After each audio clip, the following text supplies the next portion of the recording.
जय हिंद दोस्तों, कैसे हैं आप सभी। मैं उम्मीद करता हूं, आशा करता हूं कि आप सभी अच्छे से होंगे। अगर आप चैनल पर नए हो तो प्लीज़ चैनल को सब्सक्राइब कर लीजिए। चलिए स्टार्ट करते हैं आज के इस महत्वपूर्ण सेशन को। तो आज के इस महत्वपूर्ण सेशन का क्वेश्चन फर्स्ट जो है, एक चतुर्भुज ABCD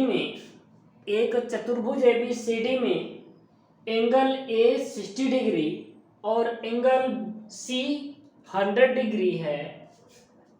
एंगल A और एंगल B के समद्विभाजक बिंदु P पर मिलते हैं तो एंगल APB की माप है।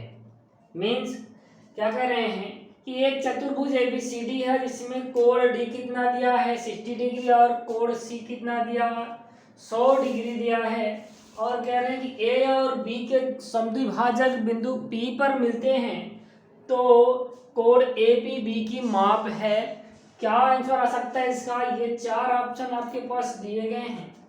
ऑप्शन ए है 80 डिग्री, ऑप्शन बी दिया है 70 डिग्री, ऑप्शन सी 100 डिग्री और ऑप्शन डी आपको दिया है क्या 60 डिग्री। तो कौन सा ऑप्शन करेक्ट है? चलिए इसको सॉल्व करके चेक कर लेते हैं कि कौन सा ऑप्शन करेक्ट है। तो ABCD एक चतुर्भुज है, तो ABCD बना ले।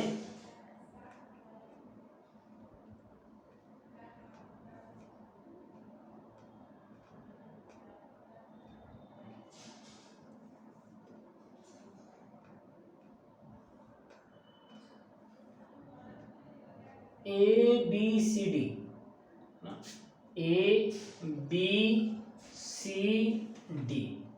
ABCD एक चतुर्भुज हो गया। अब क्या कर रहे हैं कि D जो है वो 100 डिग्री है, सॉरी D 60 डिग्री। D कितना है तो 60 डिग्री और C दिया है 100 डिग्री। ये अच्छा, A और B के समद्विभाजक एंगल A और एंगल B के समद्विभाजक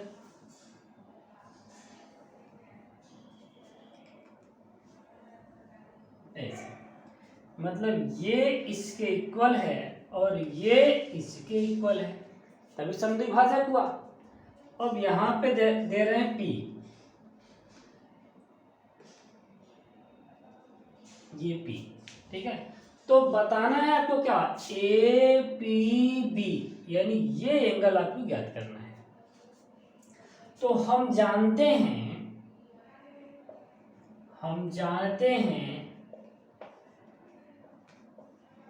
चतुर्भुज के चारों कोणों का योगफल कितना होगा 360।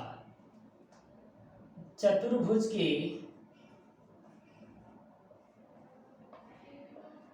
चारों कोणों का योगफल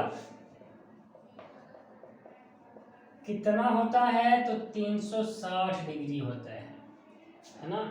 यानी angle A plus angle B plus angle C plus angle D is equal to 360 degree. यहां तक तो कोई डाउट नहीं होना चाहिए। अच्छा, A प्लस B ये तो दिया ही नहीं है, C और D दिया है, इसकी वैल्यू पुट कर ले। तो angle A plus angle B plus C के प्लेस पर 100 और D के प्लेस पर 60 इज इक्वल टू 360 डिग्री, ये हुआ। अच्छा, angle A plus angle B is equal to 360, 100 plus 60 तो 160, अब इस साइड लाए तो माइनस हो गया 160 डिग्री। अच्छा, angle A plus angle B is equal to क्या हो जाएगा 200 डिग्री, ठीक है। अब कह रहे हैं कि A और B का समद्विभाजक, मतलब उसको दो बराबर भागों में बांट दें, या 1/2 angle A plus 1/2 angle B, तो इसका भी हाफ करेंगे तो ये 100 डिग्री हो जाएगा। मतलब अब ये हाफ एंगल ले रहे हैं, ये एंगल और ये एंगल, ठीक है। अब इन दोनों का सम कितना हो गया, इन दोनों का सम कितना हो गया 100। अगर इन दोनों का सम 100 हो गया तो इसकी वैल्यू कितनी होगी त्रिभुज ए बी पी में, त्रिभुज ए बी पी में, अभी ये हाफ वाला एंगल ले रहे हैं, तो क्या राइट करेंगे यहाँ पे, angle A plus angle B, या इसको पूरा राइट कर लें, P A B plus A B P plus A P B, ये इज इक्वल टू 180। त्रिभुज के तीनों कोणों का योगफल 180। अच्छा, अब इसका सम तो दिया है, यही तो है, हाफ एंगल ए और ये हाफ एंगल बी, इसके प्लेस पर यहाँ पे क्या दिया है, इसी को आगे क्या लिख सकते हैं, यहाँ पे लिख दें और करके, इसी को लिख सकते हैं कि एंगल पी ए बी और ए बी पी, इसी को लिख सकते हैं, ठीक है। तो इसके प्लेस पर राइट करेंगे 100 और ये हो गया A P B is equal to 180 degree, यानी angle A P B is equal to 180 minus 100, तो आंसर मिला आपको क्या, 80 डिग्री। तो कौन सा ऑप्शन करेक्ट है, तो option A is a right answer. चलिए चलते हैं नेक्स्ट क्वेश्चन की तरफ। Question number 2। क्वेश्चन नंबर 2 है कि एक उत्तल समबाहुभुज के सभी अंतः कोणों का योगफल 1080 डिग्री है, इसके प्रत्येक अंतः कोणों की माप है। तो प्रत्येक अंतः कोणों की माप क्या हो सकती है, ये 4 ऑप्शन आपको दिए गए हैं, इन चारों ऑप्शन में कौन सा ऑप्शन करेक्ट हो सकता है।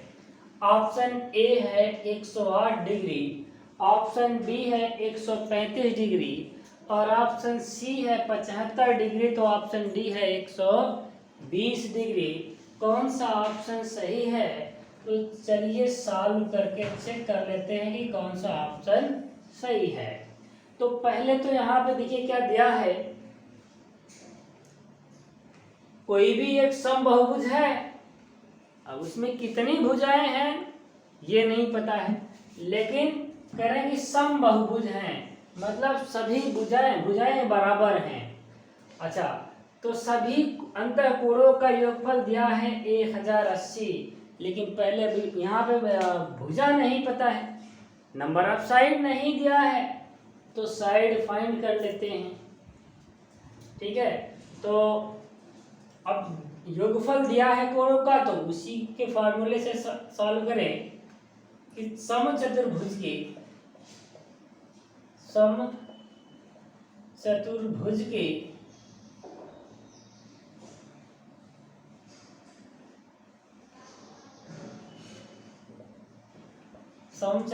के सभी अंतः कोणों का योगफल, सभी अंतः कोणों का योगफल। अच्छा, अगर हम मान लें कि समबाहुभुज के भुजाओं की संख्या n नहीं दिया है, तो हम n मान लें, x y z कुछ भी मान सकते हैं। अगर हम यहाँ पे मान लें सभी भुजाओं की संख्या n है, तो यहाँ पे लिखें n-2 into 180 is equal to 1080, ये। अच्छा, अब 0 से 0 तो कट गया, तो बचा गया यहाँ पे n-2 into 18 is equal to 108। तो अब 18 से डिवाइड करें, तो 18 1 के 18, 18 5 90, 18 6 के 108, ये कट गया, यानी n-2 इज इक्वल टू कितना मिला आपको, 6। तो n इज इक्वल टू क्या आ गया, 8, यानी भुजाओं की जो संख्या है वो 8 है। अतः भुजाओं की संख्या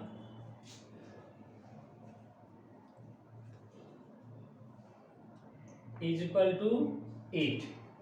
अच्छा, जब नंबर ऑफ साइड आपको मिल गया तो अब फाइंड कर लीजिए कि प्रत्येक अंतःकोण की माप तथा प्रत्येक अंतःकोण की माप क्या राइट करेंगे, टोटल एंगल में से टोटल एंगल को 8 से डिवाइड कर दें तो 1080 अपॉन 8, तो 8 1 8, 8 1 8, 2 बच गया, 28 हुआ, 8 3 24, 8 3 24, कितना बचा 4, तो 8 5 40। फिर से चेक कर ले, 8 1 8, 2 बचा, 28 हुआ, 8 3 24, 4 28, मतलब 4 बचा, 8 5 40, यानी 135 डिग्री। तो 135 डिग्री कौन सा ऑप्शन सही है, तो ऑप्शन बी पर जाएगा, यानी option B is a right answer. चलिए चलते हैं नेक्स्ट क्वेश्चन की तरफ, क्वेश्चन नंबर 3। तो क्वेश्चन नंबर 3 है कि 2 वर्ष पहले खरीदी गई किसी मशीन के मूल्यों में, तो क्या कह रहे हैं कि 2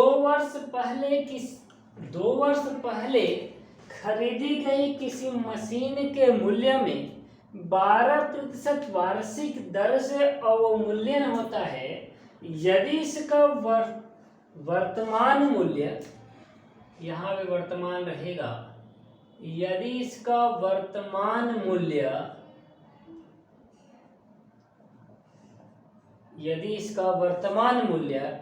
9,680 रुपये है तो इसका क्रय मूल्य कितना था। तो ऑप्शन लिखना तो भूल गए, क्रय मूल्य क्या था, ये 4 ऑप्शन आपके पास मिलेंगे। ऑप्शन ए है, यहाँ पे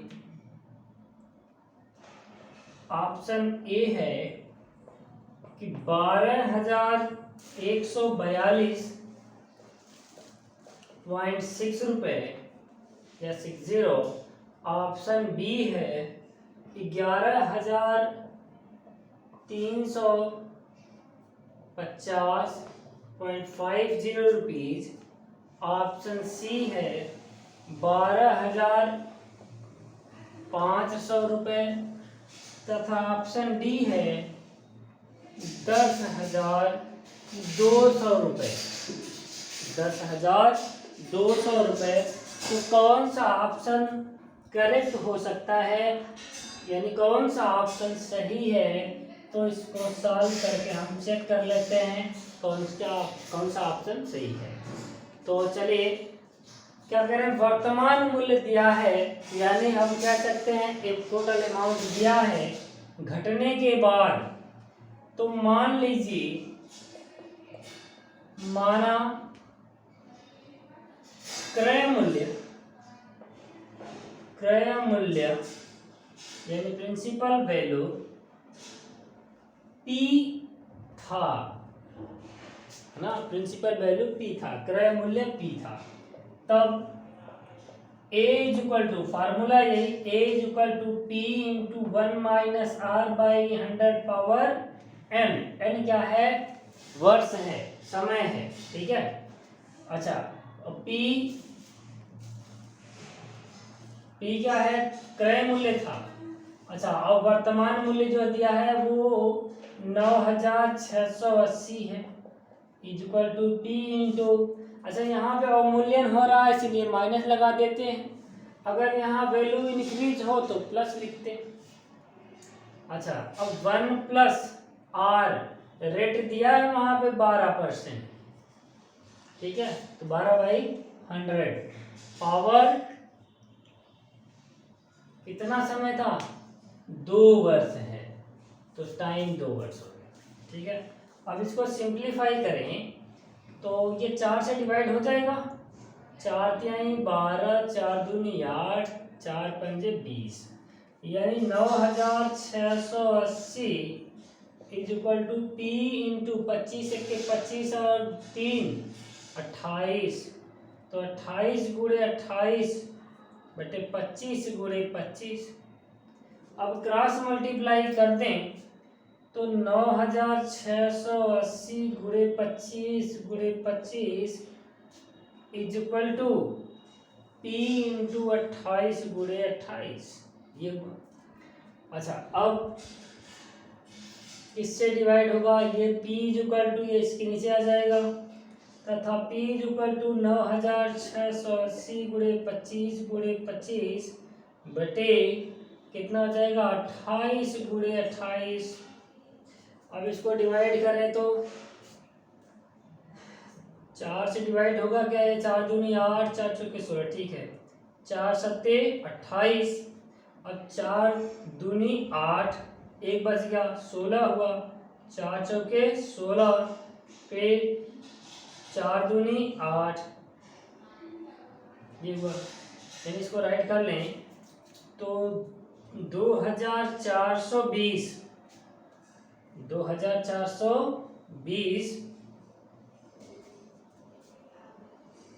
4 से अगर डिवाइड कर क्या आएगा, 4 दूनी 8, 4 चौके 16 और 4 दूनी 8 1 9, ठीक है, इंटू 25 गुणे 25 अपान क्या राइट कर देंगे 28 गुणे 7, 28 गुणे 7।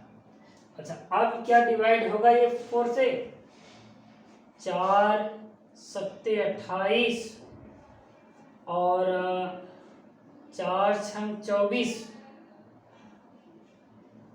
0, 4 पंजे 20, तो 4 पंजे 20, तो 20 लिखेंगे, 4 छंग 24, ठीक है, ये भी कट गया।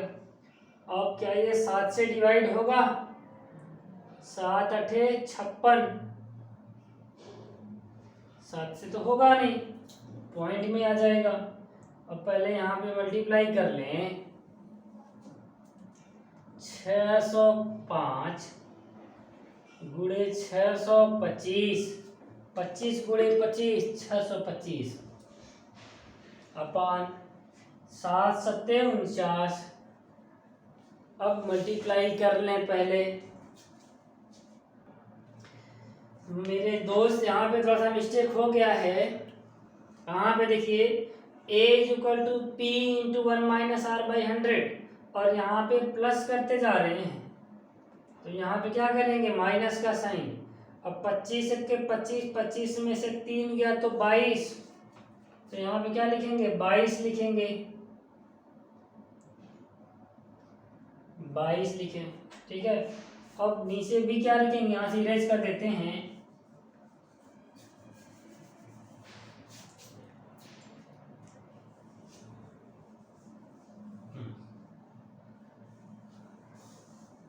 चलिए क्या लिखें यहाँ पे p इंटू 22 गुणे 22। अच्छा, अब p इक्वल टू क्या लिखें 9680 इंटू 25 गुणे 25, इसको ऐसे ही राइट करें, अपान 22 गुणे 22, ये। अच्छा, अब डिवाइड करें तो ये तो 2 से डिवाइड होगा, ये भी 2 से डिवाइड होगा, क्या ये 11 से डिवाइड होगा कि नहीं, 9 8 17, 17 में से अगर 6 माइनस करें तो 11 आएगा, इसका मतलब ये 11 से भी डिवाइड है, 11 दूना 22, 11 अट्ठे 28, सॉरी 11 अट्ठे 88, तो कितना बच गया 88, मतलब 8 बच गया, तो फिर 11 अट्ठे 88, एक 0, ये कट गया। यानी इसको लिखेंगे क्या कि P is equal to 880 into, अगर इसका मल्टीप्लाई कर दें तो 625 हो जाएगा, 25 का गुणा 25 में तो 625 अपान 22 गुणे 2। अच्छा, तो 22 दूना 44, 22 दूना 44 और 44 दूना 88, ये कट गया। यानी P की जो वैल्यू आई 20 × 625, तो P इक्वल टू क्या आया, 2 पंजे 10, 2 दूनी 4 1 5, 2 छक्के 12 और 12 को तो पूरा ऐड करेंगे और 1 0, यानी जो क्रय मूल्य था 12,500 रुपये था। तो 12,500 कौन सा ऑप्शन में है, तो ऑप्शन सी में क्या दिया है 12,500, यानी सी ऑप्शन क्या होगा, करेक्ट आंसर होगा।